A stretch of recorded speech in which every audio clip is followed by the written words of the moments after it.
This is Flint, and you're listening to G.I Joe Chronicles.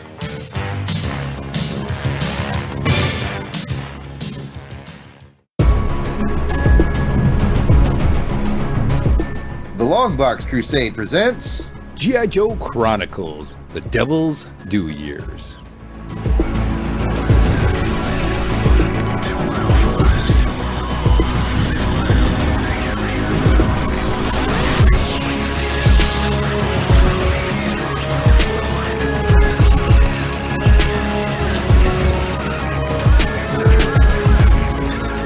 Welcome to G.I Joe Chronicles, The Devil's Due Years. I'm one of your commanders, Pat Sampson, codename DJ Kristatos, and joining me as always is my battle buddy in this operation, Jared Albrick, codename Death Probe. Yes, it's on the second episode, though I do get it right. You got my name right. Oh my goodness. At ease, DJ Kristatos, and welcome back, all you green shirts. Thanks for coming back to our podcast. Thanks for coming back to Fort Longbox. We appreciate you tuning in to talk these post-2000 G.I Joe comics with us. We're going to continue this chronicle through the Devil's Due run. We are closing in. After this one, I think we only have 4 more issues left in this run, but hey, there's plenty of Devil's Due goodness, and there's plenty of G.I Joe goodness. We'll never leave you alone. Anyways, on this episode of G.I Joe Chronicles, DJ Kristatos and I are bringing back our special ops guest from last episode, as we tend to do, because we record them back to back. For this episode, our special ops guest is Jim Meal, a.k.a. Jim the Joe Junkie. Welcome back, Jim. Thanks for having me again. Yeah, it feels like forever since you've been. Feels like It's been a long time. Well, we are happy to have you back. And last time you were here, you told us who your 3 favorite figures were. Let's try to remember, Pat. It was Falcon. Yeah, that was a hard one to Falcon remember, but I did. Rock and Roll version 2. It took me a while. I wanted to say it in the last you really episode, but yeah, I held on to that one. I was like, Orsted was talking to me like, man, don't do it. Don't bring back those Falcon jokes, man. Yeah, it's just not going to go anywhere, man. It's not worth it. Yeah. So he liked Falcon. He liked Rock and Roll version 2 and Destro version 2. Gold Mask Destro. Yeah. Came with a chariot. I still remember when I bought mine. Iron Grenadier Destro, yeah. It's Grenadier, but one of these Grenadier, days, whatever. Yeah. one of these days you'll get it. All right, back to Jim. Jim, 3 favorite vehicles, be they Joe or Cobra, whatever you like. Vehicles, play sets, anything not a figure. What do you got? One of my favorites is the tactical battle platform. Yes, good. Remember getting that for Christmas one year. It was good. And then the Iron Grenadier Demon, the tank. Oh yeah. That tank cool. That elevated. I was a big Iron Grenadier fan. Yeah. And then I like most of the Hiss tanks, but my favorite is the Hiss 2. So those are good choices. Yeah. All good choices. I like how you're very specific with your versions. Yeah. You may already know this because you are a Joe Junkie, Jim, but I also love the battle platform. Also had it as a kid. One of my favorite things is the armadillo. The G.I. Joe armadillo fits perfectly in that little groove where the bridge pops out. Slides right into that groove where the bridge. You've got an armadillo. He's got one. All right, folks. Yeah, it's right there. He just moved a little to his right, and so we can see it. And he literally has armadillo parked to the side. I'm not telling Jim anything he doesn't already know. Okay, that's hilarious. He moved his head like a few inches to the right. Like there it is. Oh, that was awesome. Awesome for those of us who could see it. You podcast listeners, just take our word for it. Oh my goodness. Okay, well, now that we've got Jim back on the show, we got his 3 favorite vehicles. Let's go back to DJ Kristatos for this episode's intelligence report. Man, I just want to say, it's just Orsted here, just in case you didn't know who it was, but I just wanted to say, Jim likes, my brother in the gold, and, I told Destro, I said, that silver, just some people may not like it, but you go gold, it's just, everybody likes that material, that's the gold standard, I said. Yeah, like literally. Yeah, and I remember one time I was like, what about leopard print, man? And, at first everybody laughed. Mm-hmm. But man, you rock that leopard print, man. Splash of purple with that, man, with the gold helmet. Oh my goodness, man! It's like Iron Man and Prince had a baby, man. That's beautiful. Yeah. Hey, thanks for stopping by, Orsted. Can you get back to the intelligence report? Let us get to that right now. So, for this mission, we will be covering G.I. Joe number 39. Publisher was Devil's Due. It's got a cover date of February 2005. Writer was Brandon Jerwa and Josh Blaylock. Penciler, Tim Seeley. Inker is Corey Hampshire. Colorist is Val Staples. Letterer is Robin Spihar of Dreamer Designs. Cover art goes to Tim Seeley, Andrew Papoy, and Val Staples. And speaking about the cover, Death Pro, please take us through the cover description. Got it. Take cover! This cover feels like an homage to the JLI #1 cover from the 1980s. It features the trimmed down Joe team of Flint, Firewall, Shockwave, Mercer, Gung Ho, Stalker, Grand Slam, a couple others I can't tell that are hiding behind the logo. They're all surrounding their new leader, General Ray. A cover blurb reads, under new management. Jim looks like he could probably identify those top two Joes on the right that I couldn't. So, Jim, if you know those two Joes on the top right, feel free to tell me who they were. Is one barrel roll? Yes, I think you're right. And the other one I think is Spirit. But Spirit's not on the team now, He's not? isn't he? I thought that long dark hair up there right over the J and the O, the part down the middle was Spirit. I think the guy on the top right It is looks Joe. like it to me, yes. I don't know. Could be wrong. I have been wrong in the past. I'll do some looking. It's all right. Anyways, back to you, Pat. All right. Well, with the cover description out of the way, let's go ahead and find out what you guys thought of the cover. And we'll start with our guest, Jim, the Joe Junkie. What's your thoughts on this cover?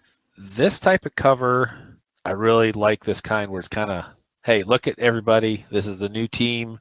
I was trying to think of what other covers they look like, and Jared mentioned it. There's several. I always liked, there was Avengers covers where it had like a bunch of different characters and like a grid pattern, that type. Yep, and just yep, I just that one. love those ones where they's kind of, and this one really attracted me to it. And it's just, I love the coloring. And how many times has Mercer been on the cover of a Joe comic? Not a lot. Not a lot. Shockwave, I mean, a couple special missions, and that was about it, maybe. So it was just, I really like this cover. Very good. Yeah.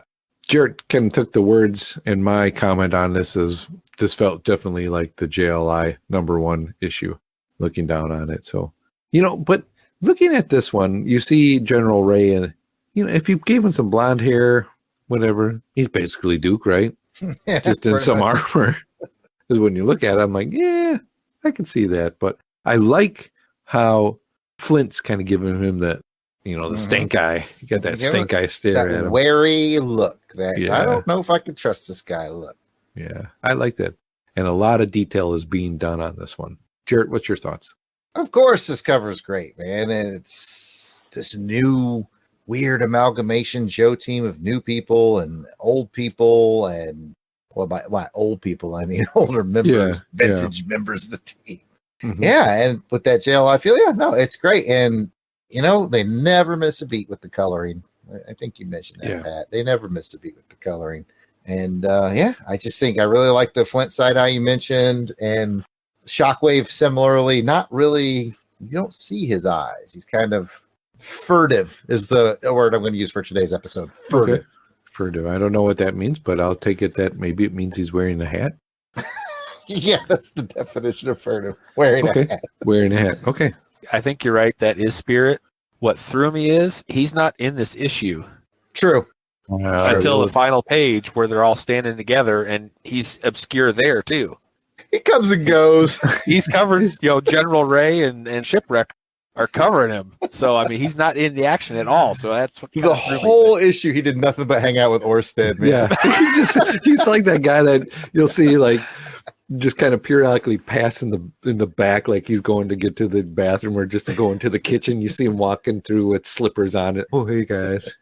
He's just that mystic that just shows up whenever he comes and goes. He's that guy that like just doesn't contribute anything at all. You never see him at the office.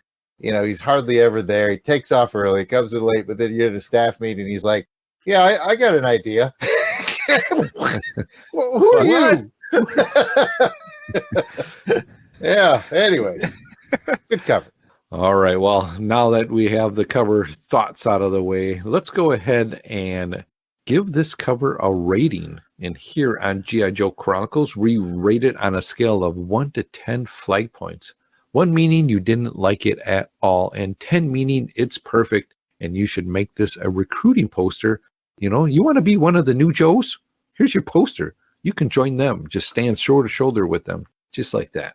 I think if you were to take a picture of you, what side would you want? Your left or your right? What side's your better side, Jared? You tell me, Pat.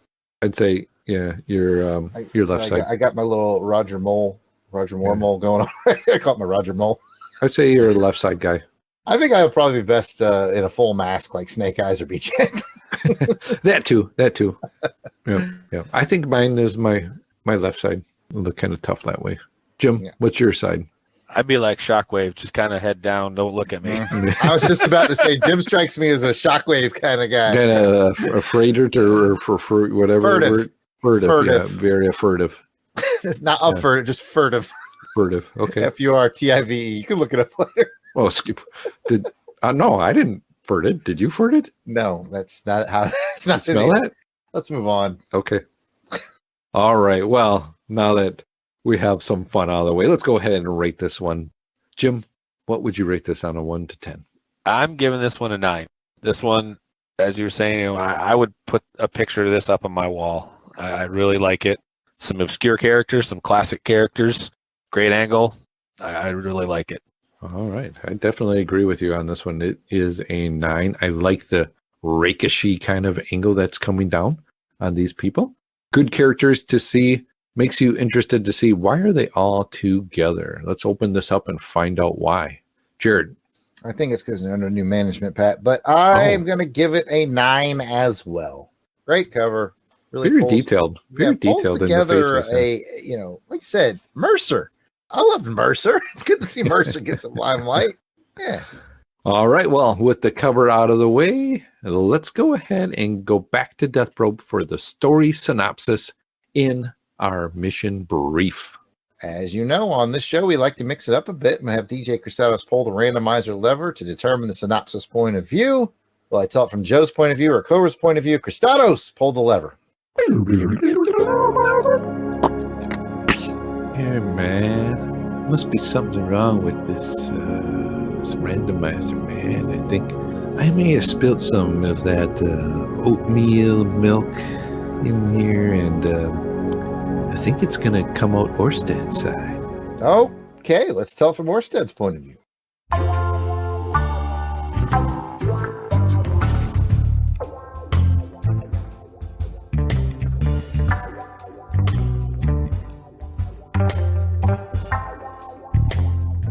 Like, everybody needs to calm down, man. There's just so much fighting. I like the beginning because, like, Cobra Commander and the Dreadnoks are getting along well again. But then there's a lot of factions under my brother Destro who betray him for the return of Cobra Commander. And most notably, Armada, Scalpel, Major Blood, and the Twins, man. They betrayed my brother. I wish they just put that same betrayal energy into letting bygones be bygones, man. I think they'd be a lot more groovy in the long run. My brother launched like an all-out attack on the secret Joe base, the PITT, as soon as he discovered its location. And because like a lot of the Joes weren't there, he was doing a pretty good job of infiltrating. Although personally, I would have just brought some gluten-free oatmeal goat's milk cookies over and tried to talk everything out. But no, everything got out of hand, and the Joes, under the new leadership of General Ray, blew up their own base just to prevent my bro from getting anything from them. It was a bummer for Destro, but not nearly as much of a bummer as Cobra Commando killing my pregnant sister-in-law in a fiery explosion. It was extra harsh, man. Not cool at all. Now back to G.I. Joe. Okay, thank you, Orsted. Now it is time for the highs and lows of the issue. We will let Jim talk. Jim, talk about the issue. My first high would be when General Ray was being introduced to the team in the middle of a firefight. And the team and General Ray both somehow came through. Most of us been in situations where, you're on a new team, you're whatever, and how hard is that? And then on top of that, getting shot at and blown up, and General Ray has to make the tough call to blow up the pit. It shows how professional the Joes are and how General Ray came in and took a situation and just got things done. Absolutely. There's a strength in the Joe team that is never found in Cobra. A trust and chain of command. Evident in this issue. In this issue, General Ray shows up. Flint is immediately suspicious but cooperative. I think General Ray keeps making a lot of decisions that Flint actually agrees with because he wins his trust, not full of trust, but, tactical trust in the moment pretty quickly. I think a lot of it had to do with, I think it was Firewall.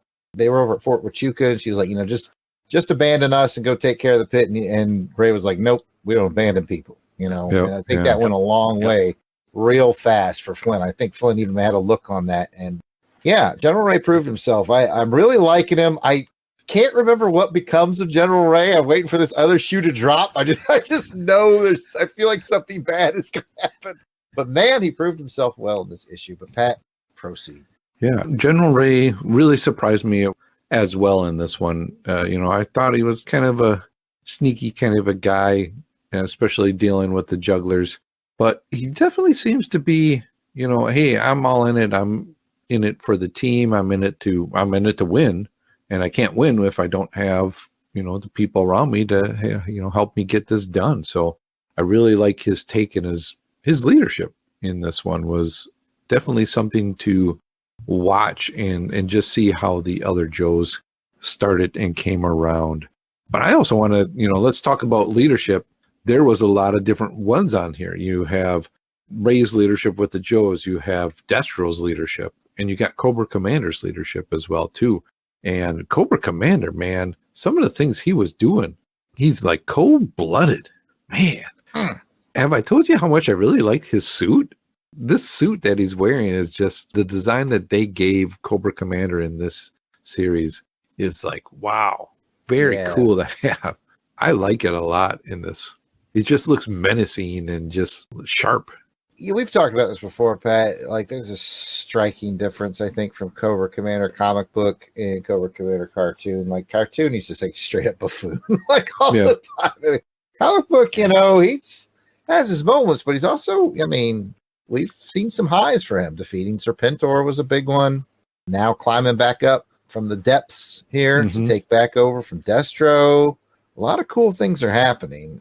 Speaking of Destro, how about that T1000 liquid metal mask thing? Yeah, that was kind of interesting to see. That was neat. Yeah. I don't remember the last time I seen Destro without his mask on, but that was kind of cool to see. And then they showed him put it on and it kind of did that liquid metal-y thing. It was kind of cool looking. Yeah, I like that. Just a little micro moment I wanted to bring up before I bring it back to Jim. There's a lot going on in this issue, Jim. So what else you got?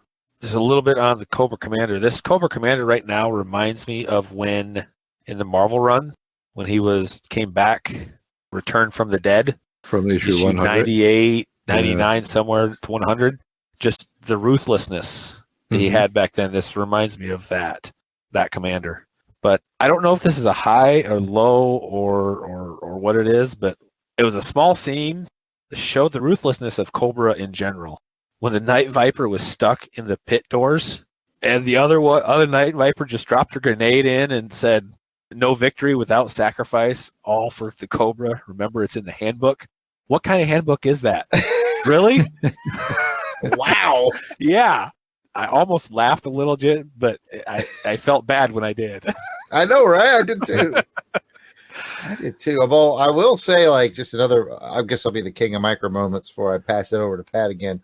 I love that drawing of all those Night Vipers coming out of the back of that chopper. That was good. I always liked the Night Viper. That was another one of my little favorite figures when I picked it up. I was like, this is just felt like a good figure, just a good design. I probably should have picked him for the Death Probes toy chest, but I didn't. I missed my opportunity. Pat, what do you got for second round? Continuing on the artwork in this, man, another amazing job of artwork and color that just told this story. I just really enjoy it. And I keep talking about this, but in reading this, the colors just really make this thing pop. And just with all the action that was going on in this particular issue, I was just enthralled and just kept reading and turning the page and just looking at all that art. Man, that splash page of where Beryl, comes in with the plane and drops the bombs, and it's just that full splash page like that. Oh, you can just see and feel the heat coming off of that from the explosion that's happening. Definitely. A lot of good art, a lot of good color choices, like you said. As the battle heats up, there's more reds and oranges in the background. When you go back to the cooler, more sterile Cobra scenes, it's the cooler, sterile blue backgrounds. Just really, really great. We mentioned several issues ago, probably 4 or so, when the whole New Moon thing went down, where Barrel Roll's brother did not so good. Yeah. And we said, boy, that really feels like they're planting the seeds to make him a villain. Well, those seeds continue to grow in this one. Mm-hmm. I love how Barrel Roll does never give up on his brother. I think that says a lot about him and his character. But his brother seems like he's headed down the dark side, my friend. And I'm wondering, but what side now? Me too. I don't know what faction he's going to be ending up with. Was Cobra, were they coming to get him? Is that why did they attack, or did they just attack that encampment to do a distraction before they hit the pit? He's definitely a good recruit for them because he's so bitter. He's got a decent skill set, but he just didn't do well. And New Moon got some people killed, if I remember correctly. Or did he do well? Could have been a plant the whole time. I don't know. I don't know. I'm out on him because I don't know what side he's on. Well, I definitely know he's not on Joe's, but I don't know what the bad guy side he's on. I guess we'll find out together. Jim has a better memory for these things. He probably knows. Don't tell us, Jim. Keep it a secret. I won't say anything, but his story does go on. That is good to know. I wouldn't want that thread to be dropped. They've been building it for a while. And it goes on, I believe, in America's Elite as well. Oh, all right. Cool. Okay. I believe. So I love it. I love this whole era of G.I. Joe. I'm excited to talk about it. I guess we finished our 2 official rounds. Jim, what else you got on your note card? Just kind of a funny. They attack the pit again. How many times in the Marvel run have they attacked the pit? And maybe that's where Spirit was at. He was in the Quonset huts waiting to get picked up because he was, guarding the trap door. He knows how it's going to end. Yeah. Yeah. But that was just kind of like, okay, yeah, great battle attacking the pit, but okay, how many times does this have to happen? But I still remember the first time, and like one of the first couple issues where they put that robot. Remember the robot? Yeah, with the robot attack. Yeah. Was it like issue 2 or 3 or something like that? 3. Issue 3. There you go. Yeah, I thought the same thing too, Jim. I'm like, oh, this reminds me of when the pit got attacked before, and you knew what was coming sometime down the road. They had to do it and attack it. So yeah, the old pit was at Fort Wadsworth, right? And this one's near Fort Huachuca, I think. There were several pits in the Marvel run. There was 3. There was Fort Wadsworth. But Pit 2 was rebuilt in Fort Wadsworth. Yeah. And then Pit 3 was in Utah. So this would probably be the Utah one. This one is definitely in Arizona. Oh, in Arizona. Yeah. It may be a completely new one. I don't know. Yeah. 4. Yeah. I gotta say, I'm super impressed with Jim's. Like when he calls himself the Joe Junkie. He's not messing around. He remembers everything. I love it. What about you, Pat? Index card. The backstabbing that's going on in this one was really good, I thought. I mean, just back that and glorious back. Cobra backstabbing. Yeah. I was like, oh, man, what's happening? And then, oh, come on. With Destro and Cobra Command, like I said, cold-blooded, just, here, you're going to watch. I'm going to blow up your girlfriend and all this, your soon-to-be pregnant wife. Yeah. I'm going to blow her up. Watch this. I have a feeling we'll see her again, but still. Yeah. That's harsh. Yeah. Brutal. And then I had to think back, and I'm like, wait a minute. I do remember Cobra Commander giving Armada a necklace. And I'm like, because how was he getting this picture of Destro? And then I'm like, oh yeah, Armada she had that necklace on that Nice attention to detail that Cobra Commander had given to her at one time. And I'm like, oh, okay, so here's what's happening. Who can you trust, man? And Cobra? Nobody. Yeah. Got to give it to the writers on this one to doing some callback to stuff that's happening, and as Jim said, planting some stuff for new stuff to come. So yeah, very good issue. As far as writers, if you look, I think you may have brought up Brandon Jerwa and Josh Blaylock were involved in this one. So I don't know, maybe things were getting behind or just trying to keep it all straight. They needed two people. I don't know. I like the theory of getting behind, because remember they did jump from November to January. There was no December issue. And when Josh was on the show, he told us how difficult it was to produce. It's already hard enough to make a monthly book, but when you have to run everything through Hasbro, it just makes everything take longer. So it wouldn't surprise me if they are already working on the big conclusion and just needed a little help. Like, all right, here's the basic plot of this one, Josh. Can you go ahead and script it out so I can finish up on the conclusion? I bet you that's what's going on. I have no paperwork to back that up. And with that, I hand it back to DJ Kristatos for the IG's report on the combat readiness of this issue. And for those of you who don't speak military, that means we're going to score this issue story on the same 1 to 10 flag point scale we used earlier. Jim, how many flag points do you want to give this one for the story? I give this one a 9. Exhilarating. It definitely moves it forward. Kind of cleans up a little bit with the Zartan Cobra Commander thing. Yeah. So, and then at the end, when they confront Destro, that's pretty rough with the Baroness. But I really like how it's evolving, and you don't know what's going to happen next with a new team of Joes. What's going to happen? I'm ready to buy the next issue and read it. So I give it a 9. All right. Jarrett, 1 to 10 flag points. And we are lockstep, Jim and I. So, yeah, I'm giving it a 9. Very compelling, just like, frankly, every issue has been in this run so far. Like, I know I harp on this a lot. This Devils Do stuff, man. It hit the gas, and it never let up. And we're still on the ride. I'm at a 9. Well, believe it or not, I am on a 9 with you guys as well, too. Again, this was just a great story. Lots of action in it and lots of backstabbing. The art, the coloring, all around gives me the 9 for me. And just really enjoying this particular, story run that they're doing right now.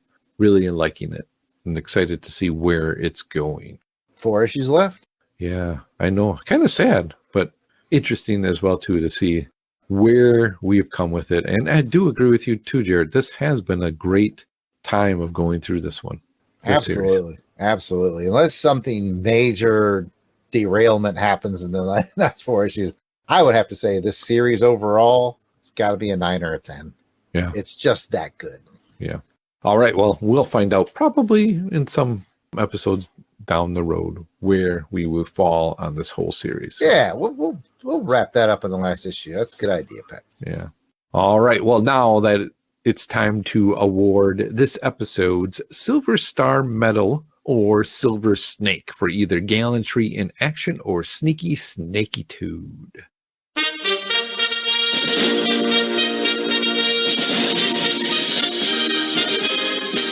This is where each of us get to award the character in this issue who went above and beyond or below and sneakiness. So let's find out. Jim, do you got a silver star or a silver snake? I've got a silver star for General Ray, as I mentioned in one of my highs, for taking command of the situation, rallying the troops during a bad time, just making the hard decisions.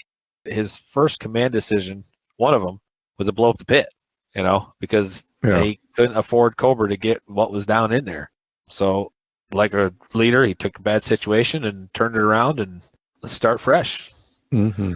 Jared, who's your silver star or silver snake? Well, I had 2 silver stars sitting here, just waiting to see which one was going to get picked up by Jim. He picked up General Ray, which was one of mine.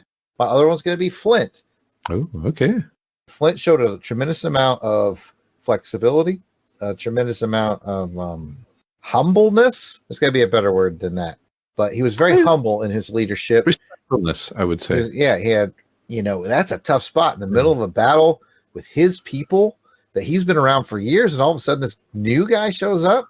That could have gone a bad way for him. If he had bucked the system, people could have died, and he probably knew that. So talk about being in a tough spot. You know, a guy who has a lot of investment, but he still has a chain of command. But kudos to General Ray for earning a lot of respect early. So, yeah, I'm going to give a silver star to Flint for being a good right hand to General Ray. All right. Well, you guys took my 2 as far as on the Joe side. So I'll go ahead and give a silver snake. And it's going to go to Cobra Commander again in this one. Man, this guy was just... He's back on top, baby. He's back, baby. I'm back, baby. I'm back. He's crazy, crazy. Man, and he's just, left and right, just putting out fools and just coming in with the charge here. So good on him for duping everybody and taking back what's his. So, all right. Well, with the end of that, let's go ahead and go to Jarrett for his segment of Death Probe's Toy Chest. It's here, the G.I Joe collection, each sold separately. G.I Joe from Hasbro. All right, Pat, for this Death Probe's Toy Chest, as usual, I take something or someone featured this issue and give you a brief toy history on it. And for this issue, I have selected the Headquarters Command Center. I picked it because when we were kids, what did we all call it? The Pit? The Pit.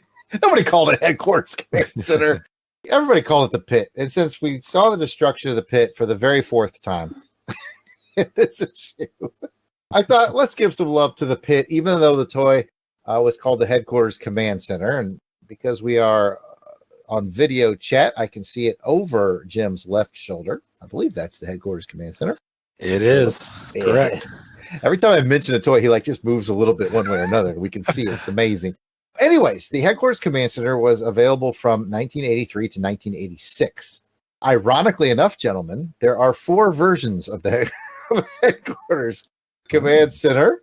There's this original, then they released a different one in 1992, then they did it in 2001. The 2001 one is pretty much the same as the 92 one with some different color scheme.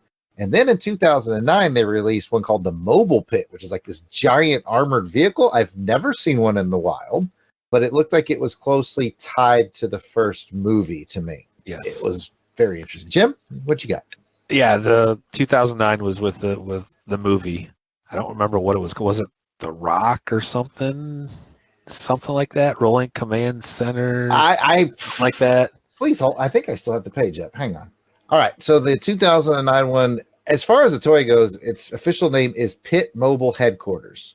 It expands to 3 feet long. It came with General Hawk version 3. I'm like you, Jared. I have never seen one in person. Oh, man. At conventions, sales, or anything. So I don't know. Must have been really limited. Yeah.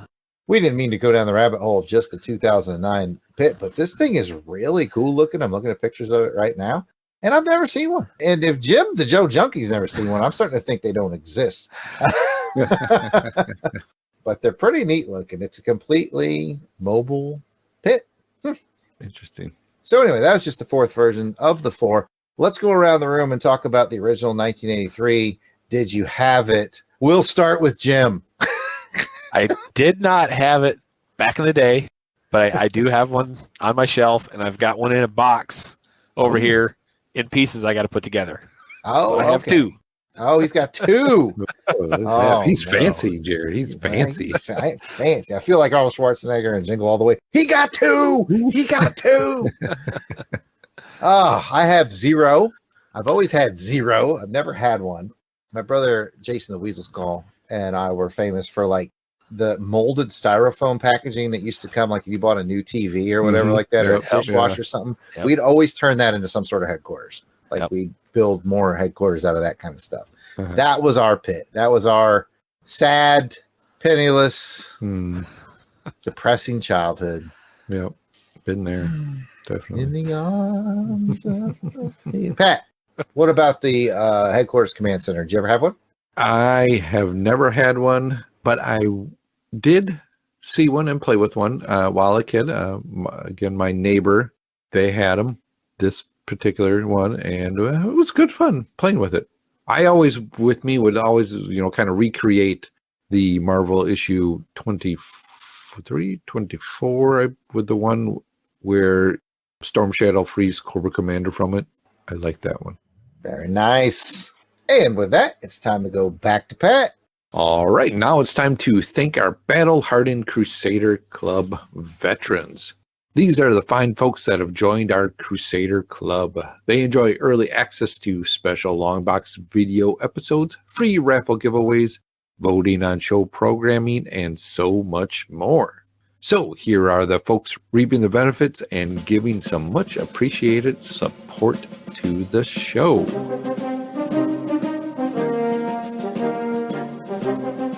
And Helica Wolf. Ow! Oberon Elvis. Blast it or stash it. Braxton Underwood. Captain Entropy. Clinton Robinson. Dave Collins, codename Battlewagon. Ezra Gallo. Gary Viola. Gene Hendricks. Gerald Green. Jason Keene. Jason Lady. Jeremy L. Jim Jarman. Jim Jarman. I hope you like Jim Jarman too. Jim Meal. Meow, meow, meow, meow. Joe Thomas. John Watson. Josh Strickland. Candace Ward. Kathy Bright. Mark Ross, a.k.a. Cluck Trent. Maxwell Traver. Miranda W. P.D. Devins, a.k.a. Prophet Director Devins. Paul Hicks. Rick. Jeff and Rick present.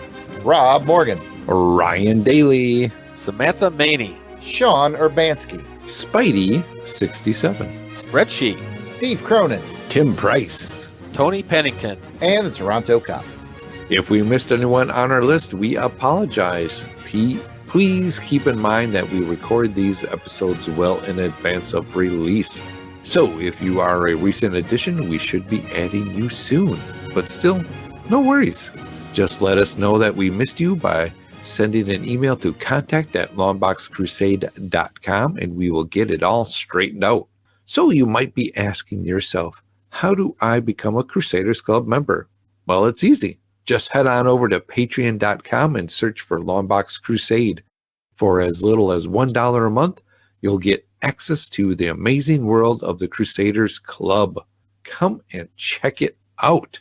As a reminder, you can also leave us a voice message on our phone number, and that is 707-532-5269. That number again is 707-532-LBOX. Pick up the phone. All right, that brings us to mission complete status for this episode of G.I Joe Chronicles: The Devil's Due Years. If you'd like to hear more from us in the realm of comic books, action films, vintage TV, movies, serials, and more, check out the entire Longbox Crusade Network. DJ Kristatos, where do they find that? Well, Jared, I'm glad you asked. You can find it on Apple Podcasts, Google Podcasts, and all of the podcatchers out there. Just go ahead and search for Longbox Crusade. Or go to www.longboxcrusade.com. We're also on Twitter, Facebook, Instagram, and also on YouTube, all at Longbox Crusade. Back to you, Jared. Of course, if you want to chat with us personally online, we can be found on those internets. Pat, where can they find you on those internets? Jared, I am glad you asked. You can find me on the Twitter at Kristatos01. Where can they find you? I am on Twitter, Facebook, and Instagram. It is all at Yard Sale Artist. Jim, where can people find you? On Facebook, JIMMIEL, just Jamil. And I do a little TikTok with action figure posing and dioramas. JIMMIEL 924. Cool. I think he's like TikTok and he doesn't stop. Because I haven't done any for about a month and I forgot about it. So he does stop. I guess he does stop. Awesome. Well, thank you for joining us for this episode of G.I Joe Chronicles: The Devil's Due Years. We will see you on the battlefield next over, where we cover issue number 40, The Union of the Snake, Part 5. Until then, platoon, all out. Yo, Joe.